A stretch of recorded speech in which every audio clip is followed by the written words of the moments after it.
ಪ್ರವಾಹ ಪರಿಸ್ಥಿತಿ ಸಮರ್ಪಕವಾಗಿ ನಿರ್ವಹಿಸಲು ಗ್ರಾಮ ಪಂಚಾಯಿತಿಗಳಲ್ಲಿ ರಚಿಸಲಾದ ಟಾಸ್ಕ್ ಫೋರ್ಸ್ಗಳು ಜವಾಬ್ದಾರಿಯುತವಾಗಿ ಕಾರ್ಯನಿರ್ವಹಿಸಿದ್ದಲ್ಲಿ ಪ್ರವಾಹದಿಂದ ಆಗಬಹುದಾದ ಸಂಭವನೀಯ ಹಾನಿ ತಡೆಗಟ್ಟಬಹುದಾಗಿದೆ ಎಂದು ಕಂದಾಯ ಸಚಿವ ಕೃಷ್ಣ ಬೈರೇಗೌಡ ತಿಳಿಸಿದರು.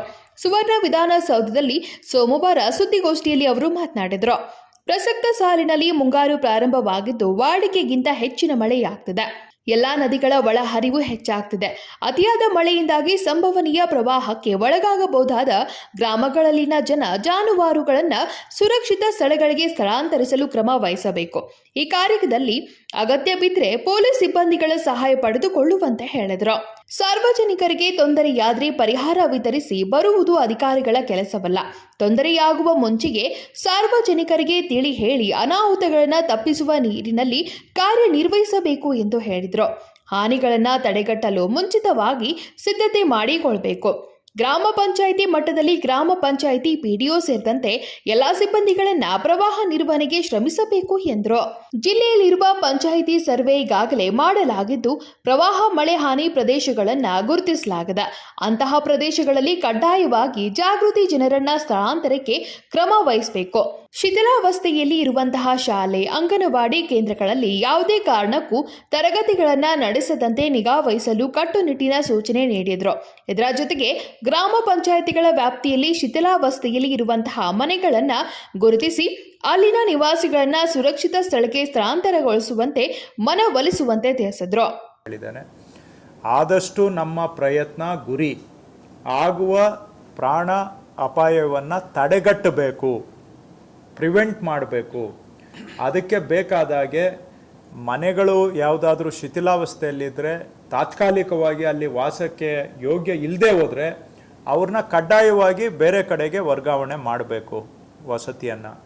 ಹಾಗೆ ಅಂಗನವಾಡಿ ಶಾಲೆ ಕಟ್ಟಡಗಳು ಕೂಡ ಮಳೆಯಿಂದ ತೊಂದರೆಗೊಳಗಾಗ್ತವೆ ಅನ್ನೋ ಆಗಿದ್ದರೆ ತಾತ್ಕಾಲಿಕವಾಗಿ ಅವುಗಳ ಬಳಕೆಯನ್ನು ನಿಷೇಧ ಮಾಡಬೇಕು.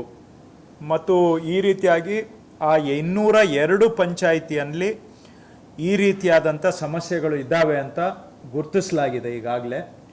ಆ 202 ಪಂಚಾಯಿತಿಯಲ್ಲೂ ಕೂಡ ಪ್ರತಿಯೊಂದು ಗ್ರಾಮ ಪಂಚಾಯಿತಿಯಲ್ಲೂ ಒಂದು ಟಾಸ್ಕ್ ಫೋರ್ಸನ್ನು ಮಾಡಿ ಈ ರೀತಿಯಾದಂತಹ ಮುನ್ನೆಚ್ಚರಿಕೆ ಮತ್ತು ತಡೆಗಟ್ಟುವ ಕ್ರಮಗಳನ್ನು ಕೈಗೊಳ್ಳೋದಕ್ಕೆ ಕಂದಾಯ ಇಲಾಖೆ, ಪಂಚಾಯತ್ ಜೊತೆಗೂಡಿ ಅವರ ಜೊತೆಗೆ home guards, fire and emergency department ಮತ್ತು ಪೊಲೀಸ್ ಡಿಪಾರ್ಟ್ಮೆಂಟ್ ಇಷ್ಟೂ ಇಲಾಖೆಗಳನ್ನ ಒಳಗೊಂಡು ಜಾಯಿಂಟಾಗಿ ಒಂದು ಟಾಸ್ಕ್ ಫೋರ್ಸನ್ನು ಮಾಡಿ ತಡೆಗಟ್ಟುವ ಕ್ರಮಗಳನ್ನು ಕೈಗೊಳ್ಳಬೇಕು. ಜಿಲ್ಲಾ ಪಂಚಾಯತ್ ಇಂಜಿನಿಯರಿಂಗು ಅವರನ್ನು ಕೂಡ ಉಪಯೋಗಿಸ್ಕೊಂಡು ಯಾವುದಾದ್ರೂ ಸುರಕ್ಷತೆ ಕಟ್ಟಡಗಳು ಇಲ್ಲದೆ ಹೋದಂಥ ಅದನ್ನು ಗುರುತಿಸುವಂಥದ್ದು. ಒಟ್ಟಾರೆ ಇದು ಪಂಚಾಯಿತಿ ಮಟ್ಟದಲ್ಲಿ ಜಾಯಿಂಟ್ ಟಾಸ್ಕ್ ಫೋರ್ಸ್ನವರು ಈ ಜವಾಬ್ದಾರಿಯನ್ನು ತೆಗೆದುಕೊಳ್ಬೇಕು. ಅವರಿಗೆ ಏನಾದರೂ ಈ ಕೆಲಸ ಕಾರ್ಯಗಳಿಗೆ ಹಣ ಬೇಕಾದರೆ ಅದಕ್ಕೂ ಕೂಡ ನಾವು ಹಣವನ್ನು ಒದಗಿಸ್ಕೊಡ್ತೇವೆ ಅಂತ ಹೇಳಿದ್ದೇನೆ. ಇದಕ್ಕೆ ಅಂಥ ಪಂಚಾಯಿತಿಗಳಿಗೆ ಒಬ್ಬ ತಾಲೂಕು ಅಧಿಕಾರಿಯನ್ನು ನೋಡಲ್ ಅಧಿಕಾರಿಯಾಗಿ ನೇಮಿಸಿ ಅವರು ಕೂಡ ಮಳೆ ಬರುವಂಥ ಸಂದರ್ಭದಲ್ಲಿ ಅಲ್ಲಿ ಹೋಗಿ ಈ ಮುಂಜಾಗೃತಾ ಕ್ರಮಗಳ ಉಸ್ತುವಾರಿಯನ್ನು ವಹಿಸಬೇಕು. ನಾವು ಸರ್ಕಾರದಲ್ಲಿ ಏನಾದರೂ ತೊಂದರೆ ಆದಮೇಲೆ ಹೋಗಿ ಪರಿಹಾರ ಕ್ರಮಗಳು ಮಾಡೋದು ಸ್ವಲ್ಪ ಆಗುತ್ತೆ, ಅದು ಕಾಲದಿಂದ ಅಭ್ಯಾಸ ಆಗಿದೆ. ಸೊ ರಿಲೀಫ್ ಎಫರ್ಟ್ಸಲ್ಲಿ ಸರ್ಕಾರ ಸ್ವಲ್ಪ ಕಾಲದಿಂದ ಕಾಲಕ್ಕೆ ಸುಧಾರಣೆ ಆಗಿದೆ. ಆದರೆ ಪ್ರಿವೆನ್ಷನ್ನು ಕಡೆಗೆ ಹೆಚ್ಚಿನ ಗಮನ ಕೊಡಬೇಕು, ಪ್ರಾಣಹಾನಿ ಆಗೋದನ್ನು ತಡೆಗಟ್ಟಬೇಕು ಅಂತ. ಪ್ರವಾಹವನ್ನು ನಿಲ್ಲಿಸ್ಲಿಕ್ಕಾಗೋದಿಲ್ಲ, ಯಾಕಂದರೆ ನೀರಿಗೆ ಯಾರು ಅಡ್ಡ ಬರಲಿಕ್ಕಾಗಲ್ಲ. ಆದರೆ ಹಾಗಂತೇಳಿ ಯಾವುದೇ ಕಾರಣಕ್ಕೂ ಪ್ರಾಣಹಾನಿಗೆ ಅವಕಾಶ ಕೊಡಬಾರ್ದು ಅಂತ ಕಟ್ಟುನಿಟ್ಟಾಗಿ ಹೇಳಿದ್ದೇನೆ. ಜಿಲ್ಲೆಯಲ್ಲಿ ಈ ಪ್ರಕೃತಿ ವಿಕೋಪ ಪ್ರಕರಣಗಳನ್ನು ಎದುರಿಸಲಿಕ್ಕೆ ಜಿಲ್ಲಾಧಿಕಾರಿಗಳಿಗೂ ಮತ್ತು ತಹಶೀಲ್ದಾರ್ಗೂ ಸೇರಿದರೆ ಸುಮಾರು ಒಂದು 56 ಕೋಟಿ ರೂಪಾಯಿನಷ್ಟು ಅನುದಾನವನ್ನು ಕೂಡ ಅವರಿಗೆ ಒದಗಿಸ್ಕೊಟ್ಟಿದ್ದೇವೆ.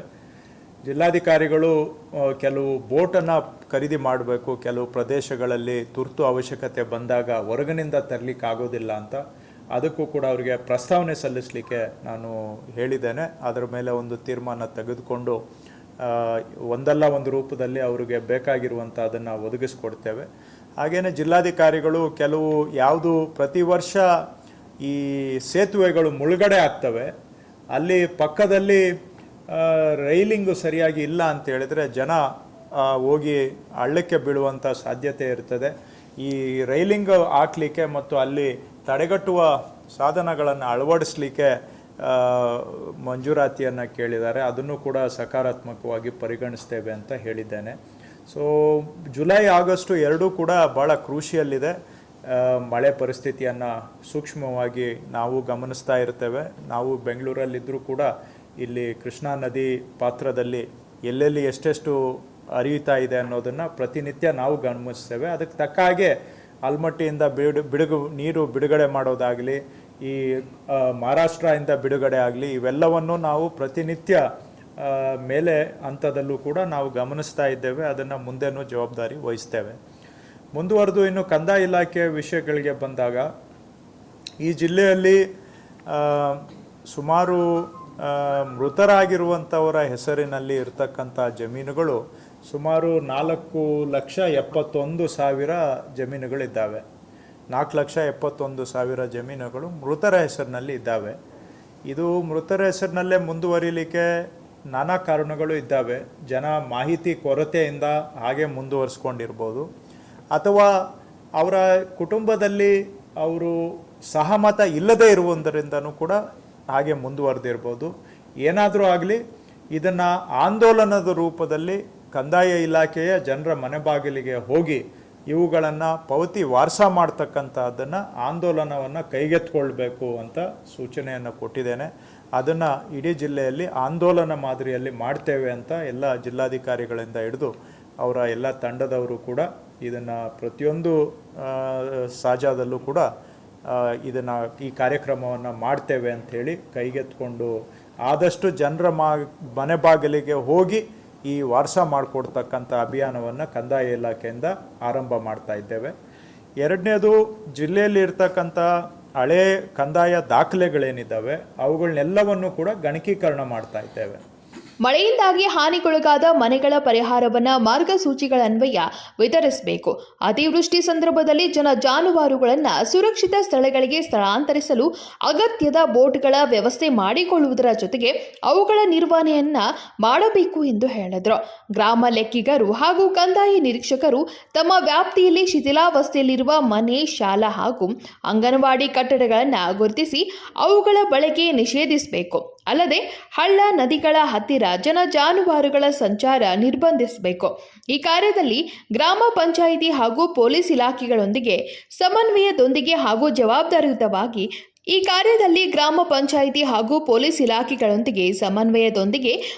ಜವಾಬ್ದಾರಿಯುತವಾಗಿ ಕಾರ್ಯನಿರ್ವಹಿಸಿ ಸಂಭವನೀಯ ಅನಾಹುತ ತಪ್ಪಿಸಲು ಮುಂದಾಗುವಂತೆ ತಿಳಿಸಿದರು.